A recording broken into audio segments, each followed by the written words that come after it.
everybody. Welcome. Oh my gosh, I'm so happy to be here for our annual summit, Women in Cloud 2023. Here we are. Oh my gosh. I'm Patti Dobrowolski from Up Your Creative Genius.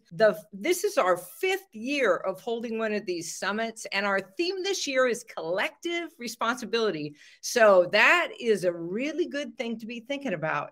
And I'm a board of advisors, so that means I get to see these digital ideas turn into reality for women in our accelerator every year.